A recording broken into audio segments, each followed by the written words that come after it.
What's going on, beautiful people? This is the Perspective Chasers podcast. I'm your host, John.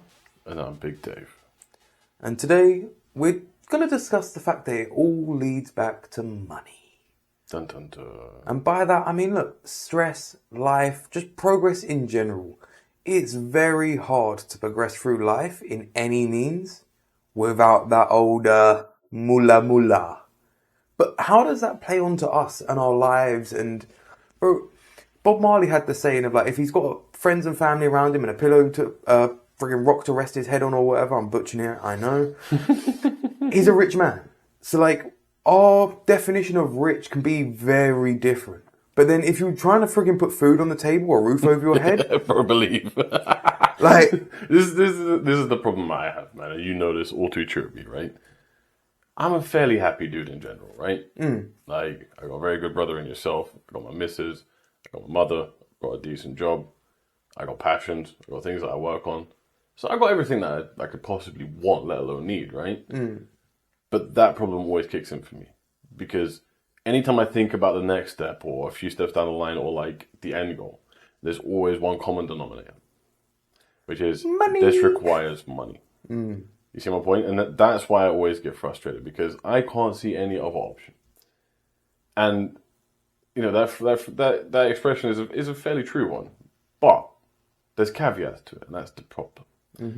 Because most people would want their own space to live in. That requires money. Whether you're renting, whether you are buying, requires money. That don't come for free. You know what I mean? Well, supposedly in the UK, they've just made like camping on the friggin' streets friggin' legal or not a criminal offence. Supposedly. Because they have... fact check that. That's probably because they'd have no choice considering the rate of homelessness is through the roof. I wonder why. There you go. But generally, tell me something that would make you happy in terms of end goals that don't cost money to get there. Well, see, again, like, I'm somebody that I genuinely would march myself into the woods and build myself my own cabin. It costs money. Even still, I mean... I know I'm being facetious. Yeah. And it's intentional. But even still, bro, like, your facetiousness isn't misplaced because, okay, cool, even if you've done it without any freaking rules or regulations and done it in the thing, you still need tools to do that. And how are you going to get the tools? You either need to barter for them or pay for them. How are you going to get the land? Well, again... you can't just build on things. Squatters' rights! They don't have those anymore in the UK. But... they do, but... I'm sure they was abolished years ago. No. As far as I'm aware, it's still a thing. Is that another technicality where they kind of like shunned it from one side to another? If I'm not mistaken, squatters' rights was always a technicality. It was never something that people really were like, yay, we're happy about this. It was always more of an inconvenience for people. Yeah, but I'm pretty sure they abolished it completely in that, and they are allowed or able to move people on a lot quicker if they are trying to squat and everything else. God knows, man. I have no idea. Because a lot of like homeowners and well, they caught all of the backlash from that, so they was kind of incentivized to kind of make it more illegal. Always rolls downhill. But it's a prime example. Someone wants to squat, that costs money. It might not cost the squatter money.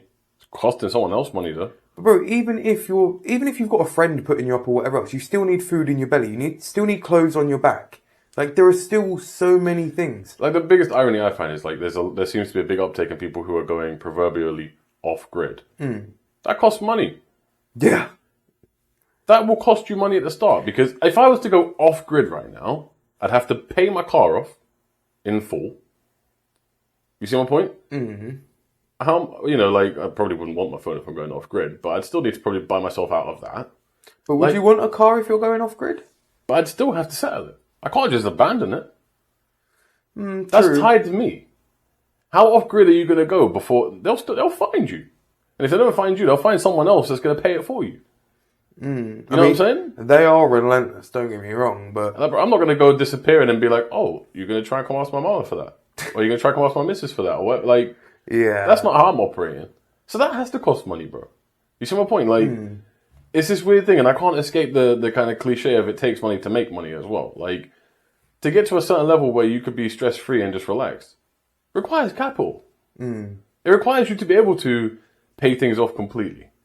Or to get into a position where you don't have bills. To not have bills requires money. It is funny to think that you'd need a certain amount of financial security to go for that off-grid simple living. Like, you'd have to make life very complicated in order to achieve that. Like, bro, even if you bought a cheap plot of land, then you need to get planning permissions, and that all costs, like, lawyer fees, solicitors, all of that stuff. Like, so, bro, you are literally charged, like, bro, you're charged when you come into this world, you're charged when you're in the world, and you're charged when you leave the world. Like, freaking, bro, if you want to be buried, that costs money. And when they stop paying for that burial spot, you're turfed out. What's the old expression that the kind of three things that are guaranteed in life is death, bills, and taxes? Yeah, something like that. Something like that? Yeah, something like that. And it's just like, well, correct us in the comments if we're wrong. It's kind of hard to break free from that. Like, you know for what, I want my plot of land. I want, like, my farm. I want to be left alone. It requires a lot of money to get to that position. I mean, that amount of land for a start is going to set you back a hefty fee. Yeah. Let alone the house it comes with. But bro, even that, like, could you imagine dealing with having fucking trespassers on your land and all of that stuff? Like, that's a whole nother thing. Like, imagine freaking while you're setting up a bit of land, you'd have paying security to watch your land for you and da-da-da-da-da. Because, again, like, if you're accustomed to a certain way of living, or if you've got a family, you might not be able to live on that land straight away. If you've got to repair a house or build a house, for God's sake, you might not be able to live there. You might spend years living in a caravan on your own freaking land. Like, so the idea of what we have and everything else, again, it all comes back to how well can you do something?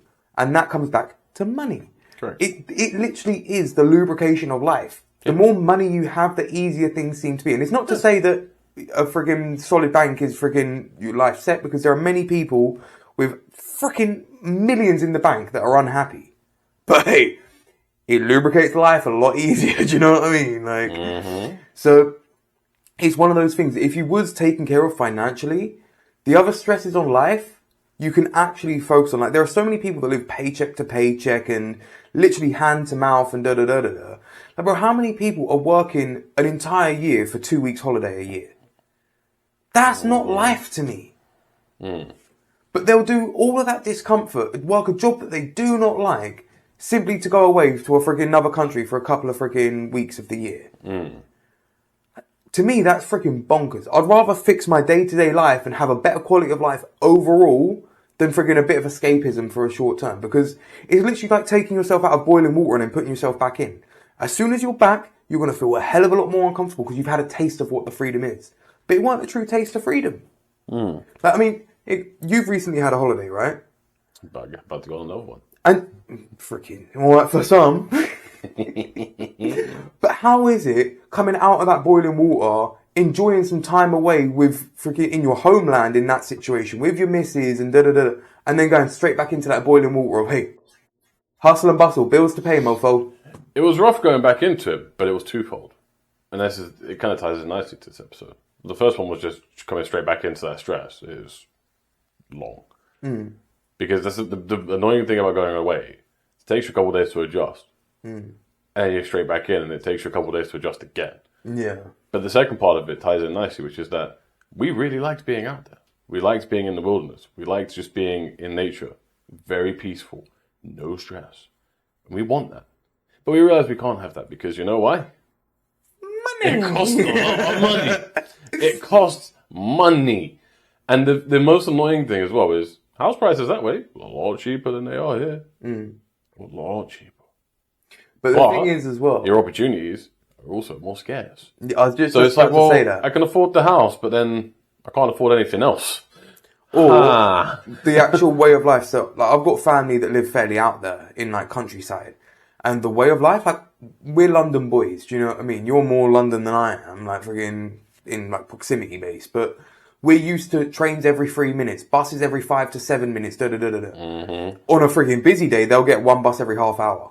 If you're lucky, man. Some places get a bus a week. Do you know what I'm saying? Some of the places I've been to, I see they get a bus a week in one direction. I'm like, how are you getting back? How did you get back? It just makes no sense sometimes. What do you know what I mean? So, again, unless you've got the friggin' means to have a friggin' SUV that you can go on-road and off-road and drive around all of these friggin' places, like, you need to be able to get yourself into a certain stance in life before you can even start these pursuits. Like, for me, that was always my goal when I was younger. It was like, okay, cool. First of all, I need to get myself a car. Oh, damn, that's expensive. Oh, damn, insurance has just bent me over and freaking given me a new one. So then waiting years for that to kind of come down and climatize and be like, okay, cool. Now I can actually afford to freaking drive my car. I got some no claims bonuses and like my insurance has come down. Oh, damn, I got rent to pay. I got a house to freaking keep running and da-da-da-da-da. And then death and taxes and da-da-da-da-da. Everything takes its toll on you. Yeah, I mean, you know, the more you get exposed to demographics and people, the more you start to understand the way the world works. Mm-hmm. And, don't know, you ever met or worked with anyone who's like technically upper class? Probably, yeah. Right. You latch on very quickly to how they operate. What do you mean by latch on to? Like, you figure out very, very quickly why they're there. Now, some of those people would have been born into money or whatever, right? But when someone is self-made, they stay there. They don't drop back down. Well, the beauty about being self-made is even if you lose it all, you know how you made it, opposed to like being a lottery winner. But they do tend to keep it. And the thing is they don't spend as much money because they have it. They don't want to lose it. They know what they sacrificed to get it. They typically will have older things because they can afford to keep them running. Like, I've worked with people who are technically upper class. Their car's about 15 to 20 years old.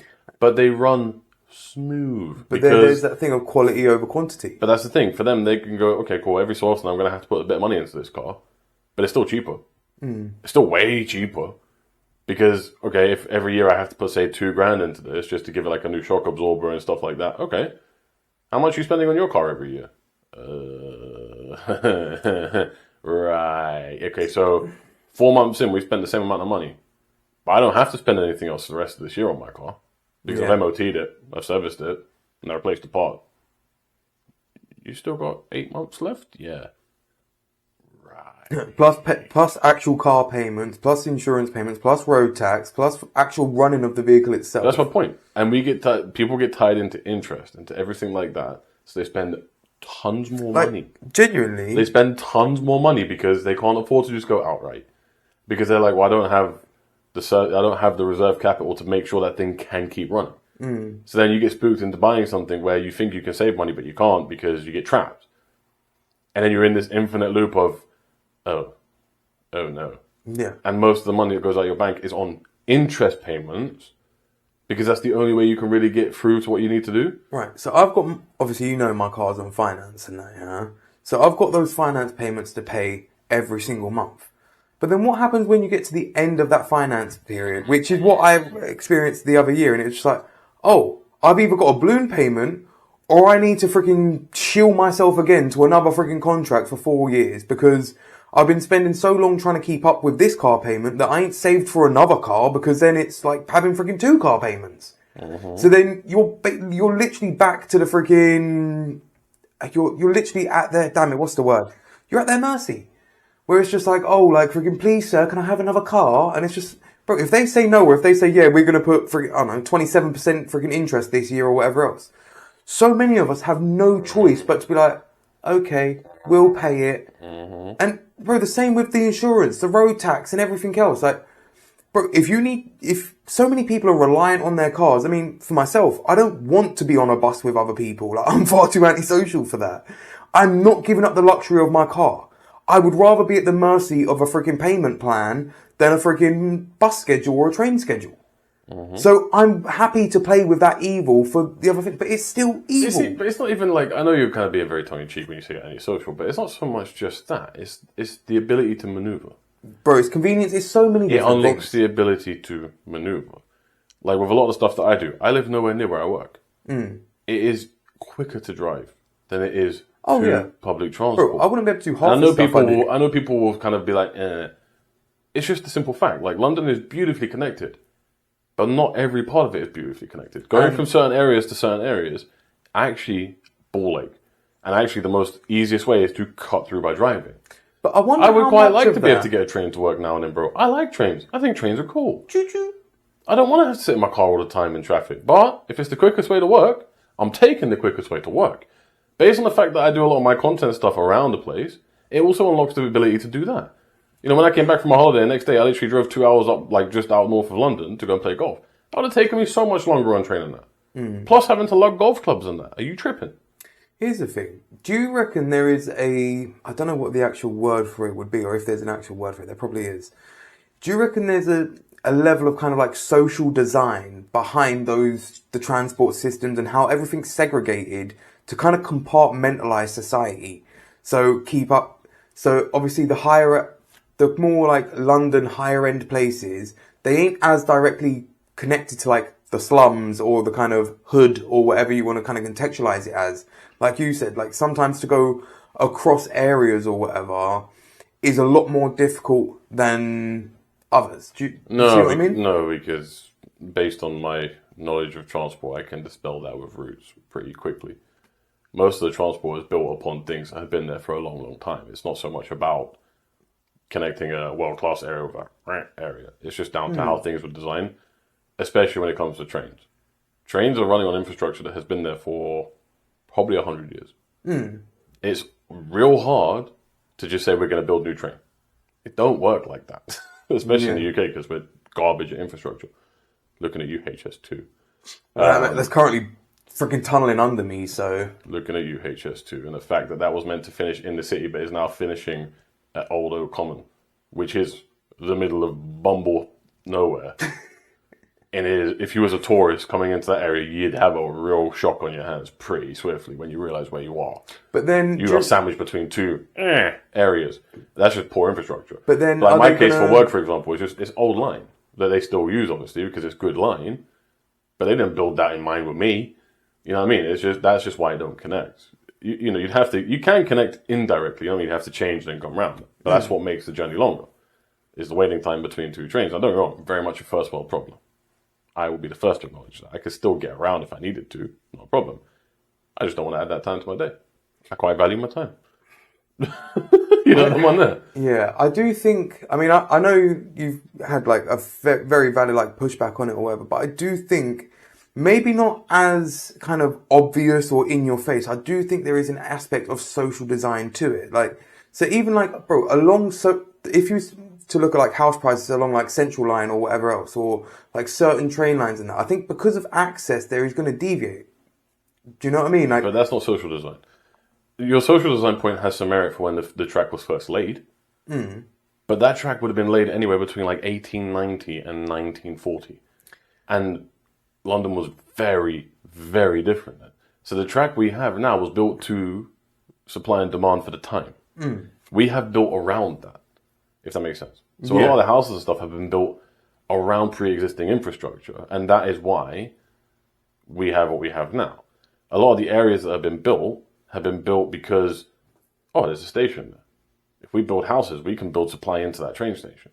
But train stuff is interesting. It's fascinating. It was just pure corporate greed. Pure corporate greed. It was the tube itself, which is one of the most amazing pieces of infrastructure in the world. All corporate greed. It was all corporate greed. It was all built by different people who had their own railways and they wanted to earn money. So they built it where they thought they were going to have the most traffic. It's fascinating. But then we have built on top of that to go, okay, we need more houses because this city's changing. And over the course of that 100 years, we now have what we have. But that's where I think the social design comes into it. Maybe not from like the whole blueprint of like we're going to lay track here or whatever else, but more like you were saying about like there's a focus of people here, or it's an ease to travel for people to travel here, or da-da-da-da-da. I think that does slow, like, bro, I've even noticed it in my area, like, it's give or take my area, but sometimes more take. But I've noticed since all this HS2 stuff and everything else, and I live fairly close to Central Line and that, they've started to try to do the area up and change it and That's nothing to do. That's not necessarily HS2. That's the purple train. Which is? The Elizabeth line. Okay. Which is actually a good piece of infrastructure. That has done a lot for house prices. And I know that because I'm looking at houses along that line because it is one of the best lines to be next to because you'll get into the city within like 20 minutes. It is the fastest way to travel into the city. Do you see what I'm saying? There's an air of social design behind it. 100%. There's an area not very far away from here that is on said purple line that I definitely wouldn't have been stepping foot in. But now I'm looking at it and considering it. Because I'm like, it looks fancy now. But do you see what I mean? So it may not, again, I guess it's a case of like, how much can you polish a turd and roll it in glitter? Like, Oh, that one's been rolled in a lot of glitter. some of these places. That's been rolled in a lot of glitter. But again, it's just like, well, if we've got the means, if we've got the infrastructure in place, well, let's invest the money there. And then the kind of outside bits kind of just naturally get forgotten about, whether it is malicious intent or social design or whatever you want to say. Again, the squeaky wheel gets the grease. Where the traffic goes, that's where it's going to get the investment. Yeah. And I think that creates kind of indirect social design and kind of just a cascading effect through society. But it is very interesting to think how much the kind of public transport and the infrastructure that we have as a society impacts day-to-day decisions, your route to work. And so there was, I don't know if it was a direct study or just a kind of indirect observation when they closed, I think it was part of like Liverpool Street Station or something. They closed one of the big train stations freaking towards Central. And a lot of people had to use a different way to go to work and everything else. Well, a big majority of those people found a better way of getting to work. It was just they took the one that was right in front of their face. So once that repair was actually completed and everything went back to normal, the people didn't return back to those lines and everything else because they now had a new way. They either had a different like route to travel in, or maybe some of them got like carpools or whatever else. There was so many more instances where it's like, oh, there is another way.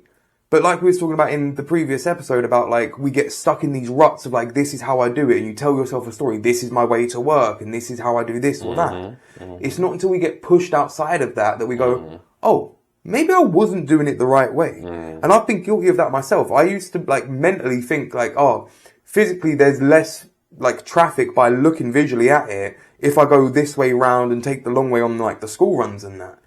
But then when you actually sit through the traffic and take the more direct route, because it's a more direct route and everybody knows that there's like that funnel system and that, it is, although it looks heavier, it's quicker. Mm-hmm.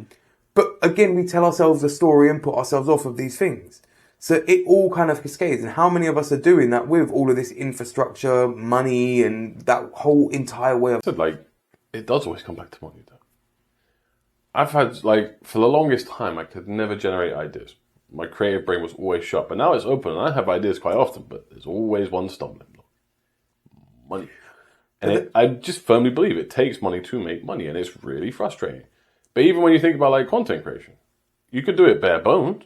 Still going to cost you some money to get it going, though. Mm. You know what I mean? Like, I'll give some kind of pushback on like it takes money to make money, because like I'd always sell you can sell your time, you can sell skills and da da da da da. So you don't necessarily need money to make money unless you're looking at like making types of businesses or whatever but you else.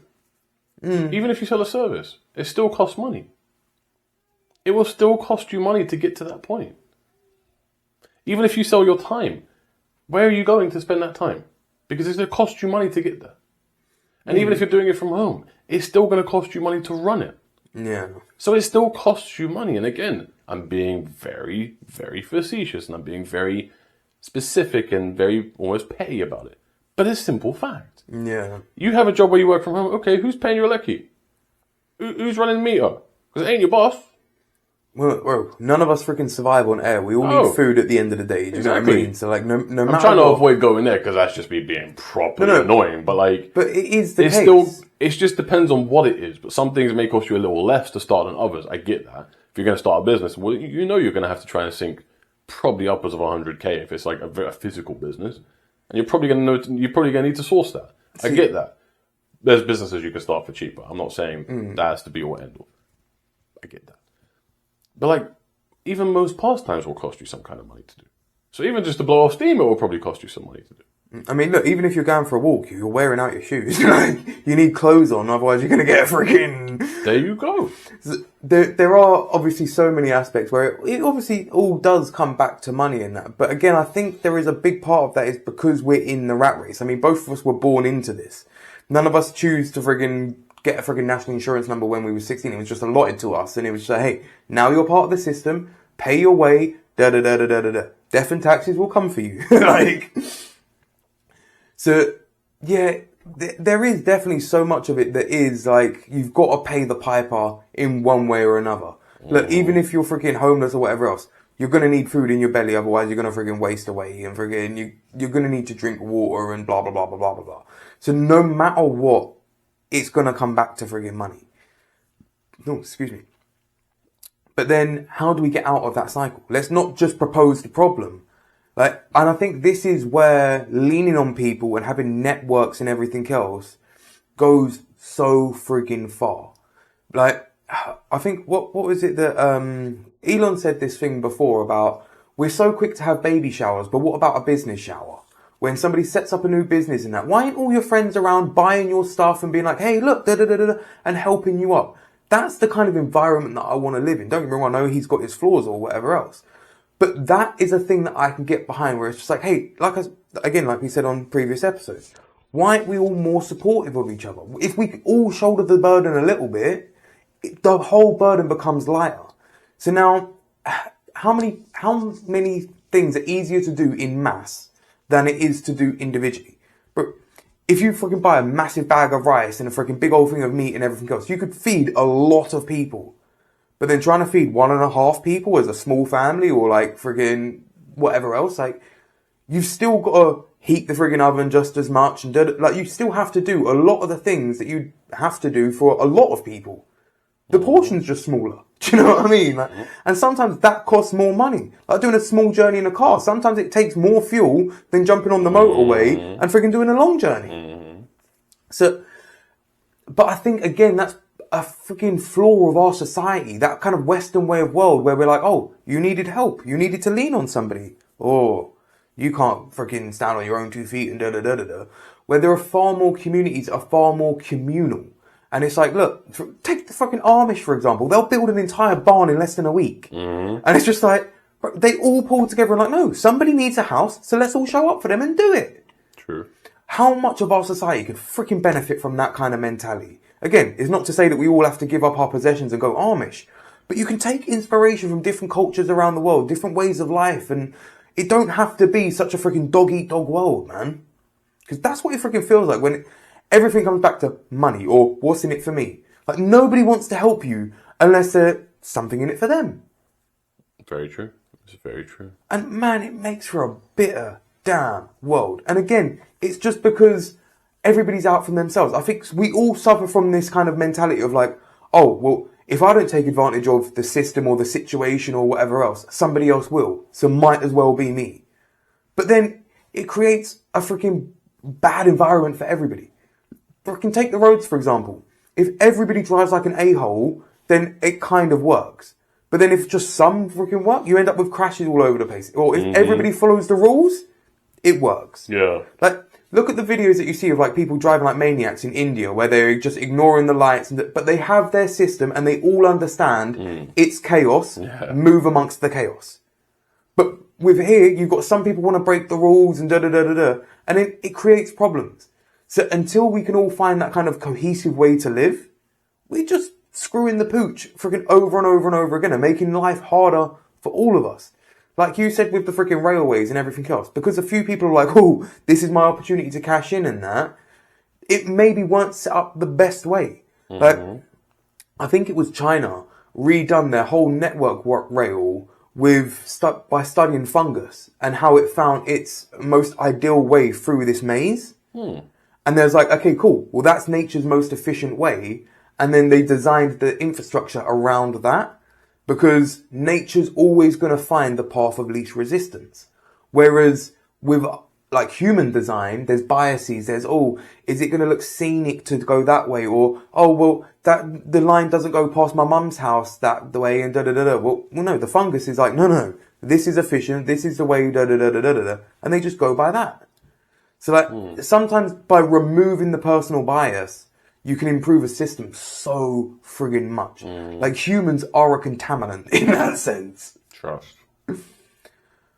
So I genuinely think the biggest thing to kind of combat the kind of idea that it all comes back to money is bringing it all back down to community. Lean on your friends. Lean on your family. Friggin' if your friend's starting a business or doing a venture, friggin' support them, man. Like, there is so much abundance in the world. We need to shake this scarcity mindset of just like, well, if I don't get it, somebody else will, and then I'm going to go hungry. And it's not that deep. Like, look, we could all go hungry for a night or two. It's not going to kill any of us.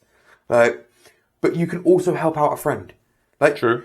There's nothing wrong with seeing somebody else win. Even if you're not winning at the exact same time or whatever else, like, freaking have faith that your win will come. Let them have theirs now. Like, so many people get jealous and begrudge others their wins and that just because they think if somebody else wins, it says something about them or it's going to take something away from their victory. Man, that is such a small-minded, stupid way of thinking. Well, that's fair. Is there any more that you want to say on it all comes back to money before we wrap this bad boy up? GoFundMe, innit? I do actually have a new GoFundMe, so go check that out. Well, we're trying to raise some money for the podcast, so thank you for dropping that little way for me to plug that in. But yeah, the seed for this episode is going to be, look, like I kind of said on the other episode, run your own experiments, get out of your own head, find out if it's actually going to come back down to money or if there's another way to it. Don't let money stand in the way of everything. Like I said on the other episode, there was somebody out there trying to gather money to friggin' do their boxing thing and that. And bro, some of us might shun those type of people and that, but at least they're refusing to take no for an answer. They're putting themselves out there in the world and actually trying something. It's not to say it's always going to be easy. It's not always going to be pretty, but you can damn try. You can do something and you can freaking change your life. Just tell yourself it's possible, for God's sake, and don't let money get in your way. All the best. We'll catch you on the next one.